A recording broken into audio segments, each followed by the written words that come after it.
everyone, welcome back to my video. So today we will learn about compound nouns. What is compound noun? Ta vậy đó thì compound noun. Chứ compound noun bằng bài mát là thành niêm song. Niêm song. Ok, chứ dùng năng sử dụng thành niêm song nó mới tới là dùng một example từng học number 1.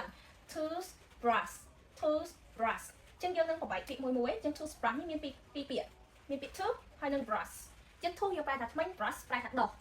Chứ vậy thì dùng bài sầm rạp độc mấy. គឺចាស់ដល់ថ្មីមែនអត់ចឹង toothbrush ស្វ័យនេះប្រែថាចាស់ដល់ថ្មីអញ្ចឹងខ្ញុំកលេសមកនិយាយមិនអីរបស់យើងវិញ compound noun មានន័យថាពាក្យដែលផ្សំបញ្ចូលគ្នាចាប់ពី2ឡើងទៅហើយវាបង្កើតទៅជាអត្ថន័យមួយទៀតដូចពាក្យ toothbrush នេះចឹងប្រែថា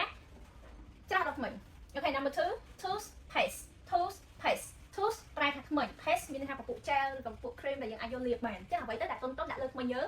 yes មានថាថ្នាំដល់ថ្មីអញ្ចឹង toothpaste ប្រែថាថ្នាំដល់ថ្មីអូខេ number 3 classroom ពាក្យនេះមានពីរដែរមានពាក្យ class ហើយនិង room class ប្រែថាកន្លែងណាដែលយើងសម្រាប់រៀនដល់ពេល room គឺជាបន្ទប់អញ្ចឹងកន្លែងណាដែលសម្រាប់ឲ្យសិស្សរៀនគេហៅថា classroom បើប្រែទៅប្រែថាបន្ទប់រៀន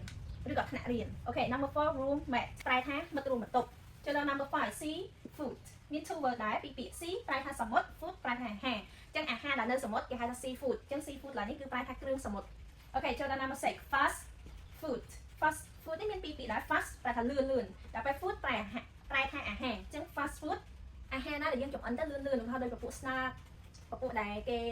ដូច pizza hamburger អាហ្នឹងគេហៅថា fast food អញ្ចឹងបើយើងប្រែទៅប្រែថាអាហារកែច្នៃអូខេចូលដល់ book case អញ្ចឹង book ពួកយើងស្គាល់ថាប្រែថាសៀវភៅចុះ case ធ្លាប់លើគេនិយាយថា case ទូរស័ព្ទអត់ sound ទូរស័ព្ទមែនអត់អញ្ចឹងកន្លែងណា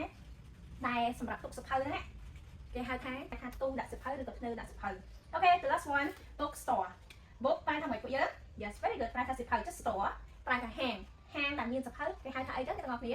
យ៉ាប្រែថាបណ្ណាគារឬក៏កន្លែងលក់សៀវភៅអញ្ចឹង book case កន្លែងនេះប្រែថាហាងលក់សៀវភៅឬក៏បណ្ណាគារមួយណាក៏បានដែរអូខេ let's read again toothbrush toothpaste classroom roommate seafood fast food bookcase bookstore okay that is the end of the video thank you see you in the next video bye bye